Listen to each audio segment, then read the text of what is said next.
நான் நெல்லை கார்த்திகா ராஜா. இந்த நவராத்திரி விழாவை உலகம் முழுக்க கோலாகலமா கொண்டாடுறோம் இல்லையா? ஒரு தொன்ம கதை சொல்லுது. மகிஷன் ஒரு அரக்கன் இருந்தானா. பிரம்மா கிட்ட தவம் இருந்து எனக்கு ஒரு சாகா வரம் வேணும், அதுவும் எனக்கு இறப்புன்னு ஒண்ணு இருந்தா அது ஒரு பெண்ணால் மட்டும்தான் ஆக வேணும்னு ஒரு வரத்தை வாங்கிக்கிட்டானா. வரம் வாங்கினவன் சும்மா இருப்பானா?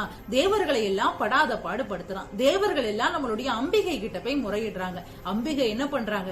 துர்க்கையாக, மகாலட்சுமியாக, சரஸ்வதியாக 3 பேரும் 3 தேவியரும் 9 நாட்கள் தவம் இருந்து எல்லா அசுரர்களையும் அழித்து மகிஷனையும் கடைசியா அழித்து மகிஷாசுரமர்த்தினியாக விஜயதசமி அன்னைக்கு காட்சி தராங்க.